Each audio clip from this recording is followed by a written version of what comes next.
my name is Allie, and welcome to my channel. We are back with Mystic Destiny Serendipity of Aeons, Tatsuya's round. Let's go. Was it even a dream? I can still feel the chill on my skin, and the smell of hyacinths still hang in the air.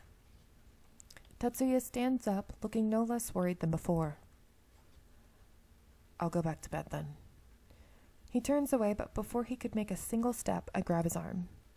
I shouldn't. Too afraid to look up at him, I look away. Wait. Please.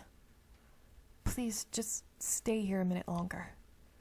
Tatsuya doesn't say anything, but he doesn't move either, so I continue. I'm sorry. I know that what I'm asking for isn't rational. I know that. But I'm scared. I feel so scared and helpless, and I don't... It would help me if you could just stay here. He doesn't say anything for a while. Eventually he frowns and sighs. When he begins to talk, I look up at him. Can I sit on the bed then? I let go of his arm and nod. Tatsuya sits down on the very edge of the bed, maintaining so much distance between us as possible in this situation. I find myself scooting closer to him like a child desperate for comfort from a parent. Oh, and he's blushing. After a few moments of silence, Tatsuya slowly, hesitantly, reaches out and takes my trembling hands. His hands feel so warm. He's not usually this warm, is he? With a sigh, I relax a little and lean against his shoulder. I can feel his body stiffen, but he doesn't move. With his soothing presence next to me, it's like the floodgates open. Tears begin to roll down my cheeks, one after the other, and soon enough I'm sobbing on him. Tatsuya doesn't comment, and instead he puts his arm around me, and I lie my head on his chest. I don't know how much time passes, but before long I manage to stop crying. I try to dry my tears away with the back of my hand. Can I tell you something I haven't told anyone else? I look up at Tuya. What the heck am I trying to say? I look up at Tatsuya, who he fidgets under my gaze. I don't have to be a mind reader to tell what's going through his head. Nervousness and confusion as to why I would share something with him of all people. I don't have to wait long for him to decide, and he nods and whispers, I'll listen. I breathe in deeply. I'm going to do this. It's okay. I need this. I should have told someone weeks ago. Before I came to Hajiwara, I had no idea any of this existed. As far as I was concerned, magic and dragons and anything of the sort was all fictional. But then, during one weekend, my mother asked me to meet her, and it was then that she revealed it to me. She told me that I'm not a human, and she's some ancient sorcerer. Ancient? Why can't I say that word? Ancient sorceress, and that she had used alchemy to create me. Tatsuya frowns at the word create, but doesn't comment. She said that I'm not human, and I'm something called a homunculus. I shudder. She forced me into some ritual I still can't comprehend. It gave me her powers and what she called the curse of immortality. And that's why I don't have a handle on my powers, and why I know so little about this world. I let myself fall silent for a little. Having said this much already, would it hurt to tell him everything? That's my past, but there's something else too. Something else I've been thinking about lately. My father chose me to be his successor to Shinomura Industries. That's why I'm studying business. He's always good to me. He's always so good to me, I want to make him proud. But honestly, right now I'm not sure if I'm cut out for the role of CEO at all. Because time after time, I keep messing everything up. And if I'm not, then everything will fall to my little sister, who has dreams of her own. In a small voice, almost too low to hear, I add, and I'll have failed her. Tatsuya says nothing. I wonder if he might be too shocked about everything I've spilled to say anything at all. But that's when his quiet voice cuts through the complete silence in the room. I've often wondered if I can do what it takes to lead the Yukimura family. I'm the eldest, so I've always taken on all the responsibility so my siblings don't have to worry about anything. His voice somehow feels so soothing. My dreams, my hobbies, I've long since given them up. I feel like I had to become an adult while I was still a child. Even with all I'm doing, my clan still suffers. My family still suffers. So I don't know if I'm the right person.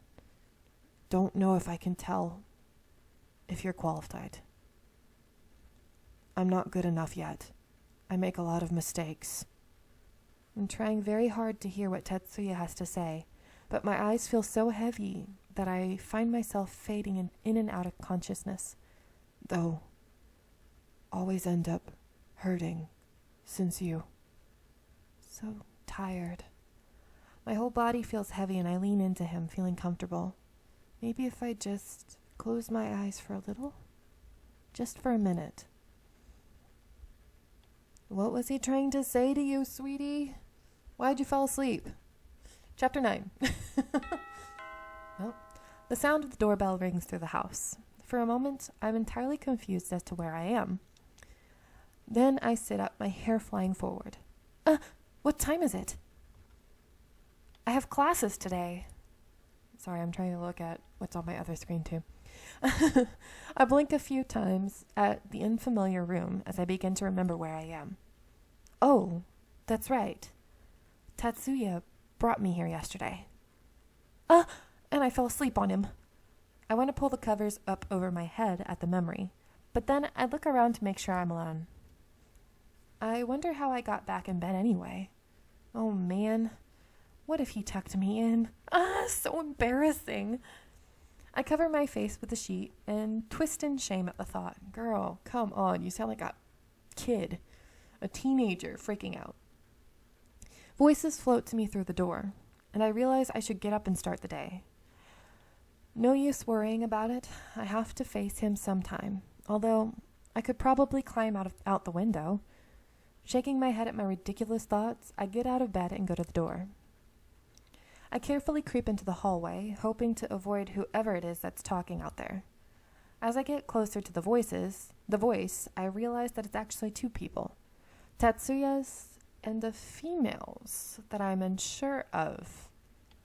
A female? Who could that be? I don't think that's Sakuko or Chisaki, though. Realizing it's coming from the balcony, I slide along the wall, hoping for a peek. Tatsuya comes into view, his back turned, and a girl that looks somewhat familiar is with him. Is it Haruna? Is it our rival? I squint, trying to remember who she might be when she turns her head to the side. Oh my god, it is her. Haruna? She must have just come from a late night at work because she looks tired, but she smiles so sweetly at Tatsuya that it makes me sick. Now that I'm this close, I can clearly hear their conversation. So, that girl from before, she really wasn't your girlfriend then? I have to cover my mouth as I gasp from the direct question. No. Tatsuya's voice sounds especially strained and stiff when he says this, and the hope I didn't know I held sinks into my stomach. I have to say, he's talking to her on the balcony in his jammies. You would think he would have gotten changed into actual clothes than just jammies. Anyway, what am I even thinking? Of course he said no. I know he's not my boyfriend. I see. I suppose it's none of my business, though. I just thought, if she was, it might not be appropriate for me to be here. But ever since I saw you again, I can't stop thinking about you. Well, maybe that isn't right either. It's more that... Hello? I don't know who it is, so I just made a random voice. I spin back around at the sound of a man's voice behind me. In front of me stands a thin man in a slightly wrinkled suit and glasses. who looks a lot like Tatsuya, just with black hair and brown eyes. I blink for a moment, thinking somehow that Tatsuya has aged up and gotten in front of me. Yes, exactly. That's exactly what I thought. But then my brain kicks in and I realize this must be Tatsuya's father. Uh-oh. Busted. I bet he totally knows I was eavesdropping. I quickly get it together and bow deeply. Good morning. You must be Tatsuya's father. Thank you for letting me stay here. Haruki scratches the side of his head and smiles gently. Yes, I'm Tatsuya's father. I'm Haruki Yukimura. But as for letting you stay here, it's probably more accurate to say that was my wife's decision. Not that I mind. Please, there's no need to bow. I'd stand up straight and examine Mr. Yukimura. I'm surprised that he shares his wife's family name, but I figure it must have something to do with the dragon culture. I feel like I got a hiccup. There we go, it's out. He's not what I expected. Although he looks like Tatsuya, he has a much more relaxed air about him. Haruki also seems a bit nervous and even slightly embarrassed as he continues. I got home late last night, but Chisaki said you were a friend of Tatsuya's. Haruki looks past me out onto the balcony. Do you know Haruna too? I glance back and shake my head, ashamed of my actions. No, sir. Tatsuya is my assigned partner from class. Passed out. Yes, don't worry. Chisaki told me everything this morning. Haruki doesn't say anything else but looks from me to Tatsuya and Haruna on the balcony. I begin to feel awkward as hell standing there. He has to be wondering about the connection between the three of us. Suddenly, he startles a bit and refocuses on me. Are you hungry? Sorry, I'm not the best host, but Chisaki is making breakfast downstairs. Would you like some? Oh, all right. Sure. Thank you. I'm surprised everyone's still at home this early. At my house, Dad was usually gone before we even woke up. Haruki turns around and starts moving down the stairs.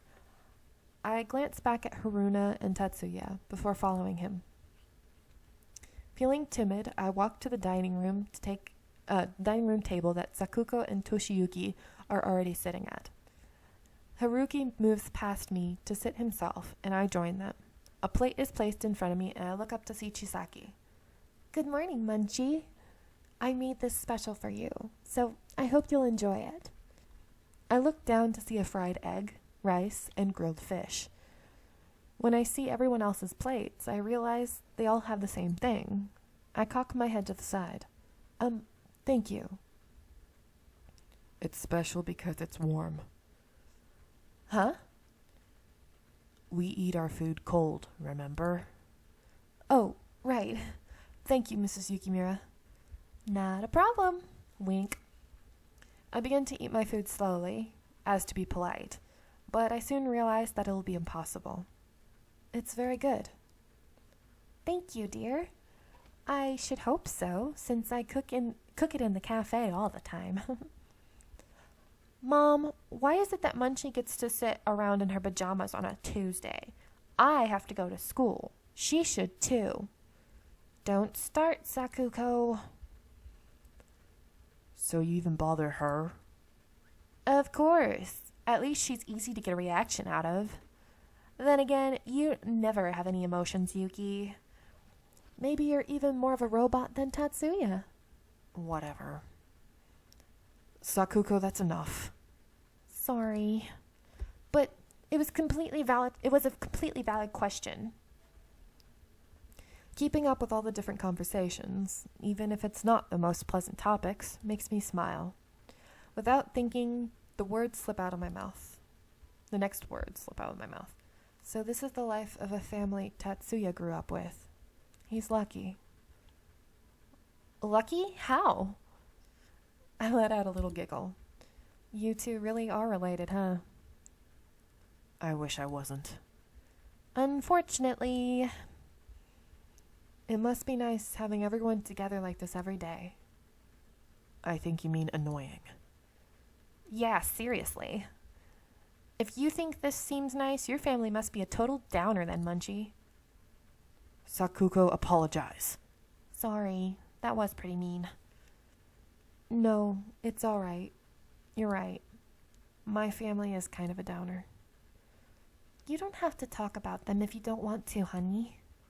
I don't mind. I'm surprised, but I don't so much right now. That doesn't sound right. Oh well. My mother was always very cold to me. Not so much at first, but it seemed like the older I got. Then she married my father, who's a wonderful man, but rarely around because of work. But I gained a stepsister that I'm very close to. So she's a wonderful person, bright person, who's very loving. I just don't get to see her anymore since I moved away to be closer to school. But yeah, our family dining together, those times were few and far in between. Well, geez, that's sad. Sakuko, even so, it's not polite to say that. Your stepsister sounds great, though. Yeah, but she never gets to see her. Actually, why do all of you get to sit together like this? It's Tuesday morning, so don't you have places to go? Haruki worked overtime last night, so he doesn't need to go in until later, and Yuki and Sakuko will be going to school shortly. Tatsuya has Tuesday mornings off and goes to help my father at the dojo nearby. That's why he comes here on Monday nights. Haruki adjusts his glasses, which, funny thing, because Tatsuya does it all the time too, at me before speaking in his deep, calm voice. Do you have classes today? Yes, but I'm still not feeling that well, and my morning classes will be over before I can get there. I might try to go to my later ones, but I don't know. I know how it is to always want to work, but it's okay to take it easy sometimes, especially for your health. You should relax today. Massive releases of power can be pretty rough on anyone, especially someone not used to it. Just then, the only missing member of the family walks into the room. Tatsuya grabs a plate on the corner and sits down at the last open seat next to his father. He doesn't make eye contact with anyone, and Chisaki seems to notice. Why can't I read that one part? Is everything okay, Tatsu? The children quietly get up from their seats and wash their plates, and the atmosphere in the room seems to have changed. Tatsuya only gives a short nod, not bothering to look up. I wonder what could have possibly happened between him and her. Well, we're going. See, Munchie? Feel better, and, sorry about yesterday. Oh my god, his face is the best. I wave at the Yukimura siblings as they leave the kitchen. Chisaki moves to the sink to take care of the dishes, leaving me alone with the men. Seeing them next to each other, they seem so alike. I wonder if Tatsuya gets along with his dad. I wish they had like a side-by-side of him and Tatsuya. That would have been so funny. Tatsuya, your friend still isn't feeling well. Do you think you could take care of her today? But I have to help grandfather. Tatsuya starts to protest, but Chisaki clears her voice. Chisaki's clear voice rings out from the sink. I don't know why I thought that. Just take her to the dojo with you. Besides, I think father would be interested in meeting her. I'm going to let you guys go here. I hope you are enjoying, and I'll see you in the next one. Bye!